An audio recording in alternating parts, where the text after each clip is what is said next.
Stockton, California, running out of cash. The big question still hasn't been answered, though. Can the city get a break on what it owes to the state pension funds? That's the key in the case, and it matters not just for Stockton, but for every struggling city in California and possibly America as well.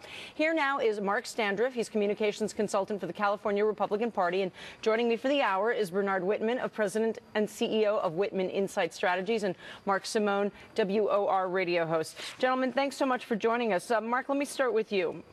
Mark Standriff. My understanding of Stockton is the following. They owe a lot of money, a lot more money than they actually have coming in. Yet they refuse to cut pensions dramatically enough, and therefore they keep giving money to the state California pension system, and they're not going to be able to pay it over time. Somebody's going to have to lose here, and yet they refuse to cut, and instead they're making bondholders take losses. Do I understand that correctly?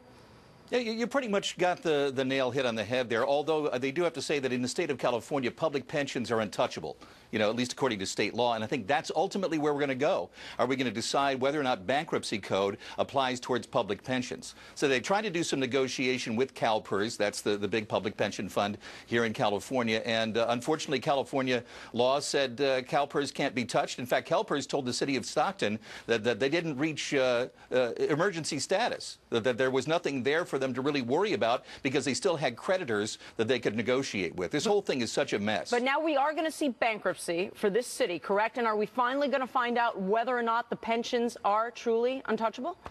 Well, I think the city of Stockton is going to have to go back to CalPERS and say, listen, one of the reasons that we took on the muni bond debt in the first place is because we couldn't afford the yearly payments. The city of Stockton owes nearly $1 billion to CalPERS. And it's not just about the payments that they promised in the past. CalPERS is the California pension system. We should tell everybody who's not familiar with. That's the state pension system, CalPERS. Yeah, and so they owe them $1 billion for past payments. That's not counting the increasing number of payments that they're going to have to make as the years go on. And that's the big problem right now, and that's why you mentioned before, so many cities in California, including Los Angeles, that's the big one to watch, because right now their pension obligations have increased $150,000 over the last, 150% over the last 10 years, and they're predicted by the year 2017 that pension obligations will swallow up 25% of the city of Los Angeles' annual budget. What do you do here, Bernard, when this happens? We start to see fewer teachers get hired. We start to see fewer police officers on the road. How should this play out? I'm actually a bit to the right of a lot of people in the Democratic Party. I think the unions have to engage in what Obama called for, and that is shared sacrifice. I mean, at the end of the day, we cannot continue to invest disproportionately in paying pensions if that's going to mean cuts in classroom investment. And ultimately, I think the unions have got to come to the table. CalPERS has got to be allowed to negotiate with Stockton and to relieve them of some of this pension debt. I thought he was our token liberal tonight, Mark. Surprise, surprise. I assume you agree, Mr. Simone? Or? Well, yeah, I've asked a lot of ex-mayors, governors, politicians, why didn't you do anything about these pension costs? Yeah. And they all point out you'd have to grandfather current people in, and if they did something about it, the benefits wouldn't show up for 10 years, 20 years, and it wouldn't help them. It would help future governors. So nobody ever got around to doing anything about it. What the court has to rule on here, federal bankruptcy law usually trumps state law, and that may be the case here. So it's not definitely. So that's where you might actually see a break on the pensions finally, where they can break that contract. There's a very good chance you'll see a break. Here's what's astounding. The entire state of California actually is bringing in $11 billion more in revenues than they did during the crisis. So they have more revenue, and yet spending on the universities is down. K through 12 spending is flat. But do you know what's higher? Health care benefits for employees and retirees, pension benefits for retirees. I mean, it's crowding out everything. We're starting with Stockton, right, Mr. Standriff? But this is going to spread throughout the entire state. What are they going to do?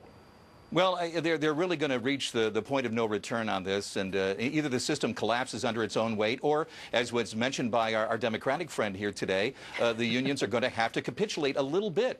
Here's the understanding of it. For instance, we talk about Prop 30 here, which just got passed back in November under the promise that it was going to help fund education. In fact, that was part of the official title, temporary tax to fund education. The problem is, supposed to bring in $7 billion a year, almost $50 billion for the next seven years. Right, but 60% of that now is to backfill pensions. So if you were a corporation and you raised $50 billion in order to, you told your creditors and the securities that you're gonna fund operating expenses, and then 4 months later admit that, well, actually 60% of that actually is going to go toward debt obligations and debt service, the SEC would put you in jail. It's practically criminal what they decided to do, and unfortunately the kids are the ones who are really going to suffer. Bernard? Michelle, what I have to say, I'm sorry to be crude, but sometimes you have to amputate the foot to save the leg or save the body. The body is critically sick here.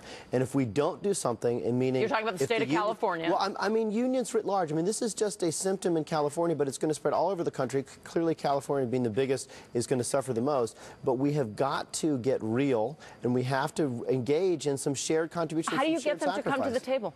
They refuse all the time. I think ultimately we have to say, look, at the end of the day, education is for children.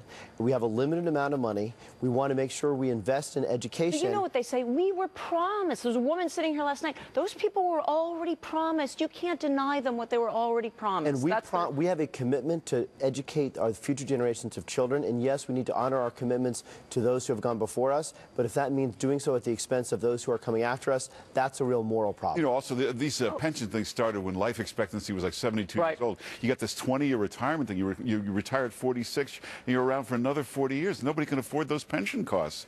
No. And look at GM. They've got like 1 million retired workers. They're basically a retirement home that also makes cars on the side. Right. Health insurance company that also has the car company on the side. Guys, good discussion.